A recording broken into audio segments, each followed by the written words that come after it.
Assalamualaikum warahmatullahi wabarakatuh. Perkenalkan, nama saya Isti Amaliah Karami, NIM 120010035, Prodi Pendidikan Agama Islam 4A. Kali ini saya akan menjelaskan tentang memahami ketentuan akikah. Nah, langsung saja, yang pertama kita harus memahami pengertian akikahnya. Nah, akikah secara bahasa adalah memutus atau melubangi.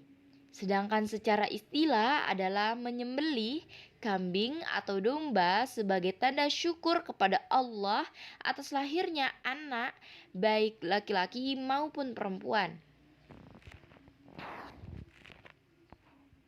Selanjutnya, dalil perintah akikah. Hadis Rasulullah Shallallahu Alaihi Wasallam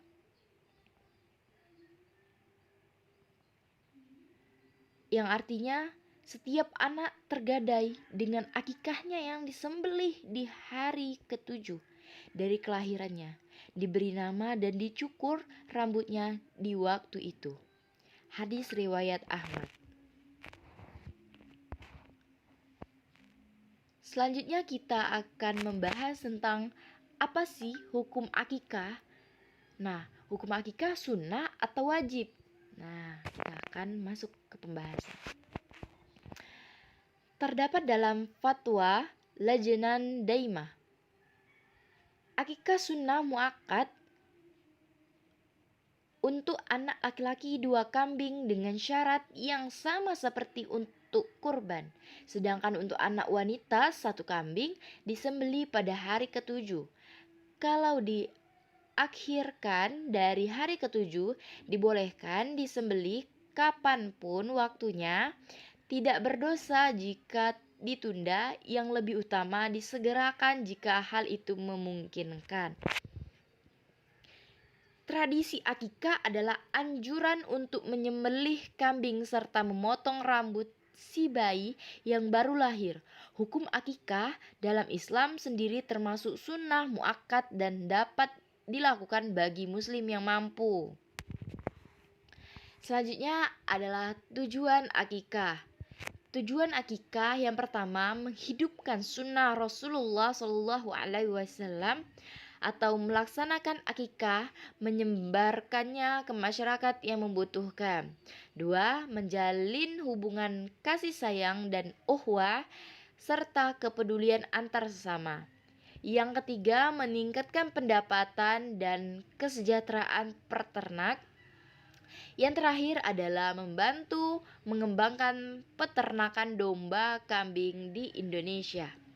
Nah, tujuan syariat akikah adalah sebagai bentuk syukur atas kelahiran bayi yang berdasarkan pada hadis, anak tergadai dengan akikahnya disembelihkan untuk pada hari ke-7 diberi nama dan dicukur rambut kepalanya. Hadis riwayat Tirmizi. Selanjutnya adalah tata cara penyembelihan hewan akikah atau kurban sesuai ajaran Islam. Nah, yang harus kita lakukan yang pertama, menghadap ke kiblat bagi penyembeli atau tukang jagal hewan akikah atau kurban disunahkan menghadap ke kiblat. Begitu juga dengan hewan yang akan disembeli dihadapkan ke kiblat. Saya atau menurut Imam Asy-Syafi'i menyukai agar sembelihan dilakukan dengan menghadapkannya ke arah kiblat. Al-Hawi 1594. Membaca basmalah bagi penjagal hewan. Penyembelihan hewan untuk membaca basmalah sebelum menyembelih akikah. Imam An-Nawawi rahimahullah dalam kitab Al-Majmu' Syarh Al-Muhadzab menyebut menyebutkan bahwa membaca basmalah ketika menyembelih hukumnya mustahab atau sunnah, termasuk juga ketika berburu dengan tombak dan anjing. Seandainya sengaja tidak membaca basmalah, maka sesembelihnya tetap sah, namun dihukumi makruh jika sengaja tidak membaca basmalah.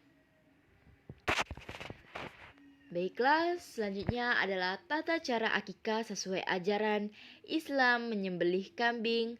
Hal pertama yang perlu dilakukan saat akikah adalah yang pertama, menyembelih kambing. Yang kedua, memasak daging akikah. Yang ketiga, memakan sebagian daging akikah. Yang keempat, mencukur rambut dan memberikan nama. Dan yang terakhir, mendoakan bayi saat akikah. Nah, sekarang kita memasuki hikmah akikah. Hikmah akikah menghindarkan anak dari musibah dan kehancuran. Yang kedua, sebagaimana pengorbanan Nabi Ismail dan Ibrahim. Yang ketiga, pembayaran hutang orang tua kepada anaknya. Yang keempat, pengungkapan rasa gembira demi tegaknya Islam dan keluarganya. Yang terakhir, keturunan yang di kemudian hari akan memperbanyak umat Nabi Muhammad. Baiklah, hanya itu yang dapat saya sampaikan. Kurang lebihnya saya mohon maaf. Assalamualaikum warahmatullahi wabarakatuh.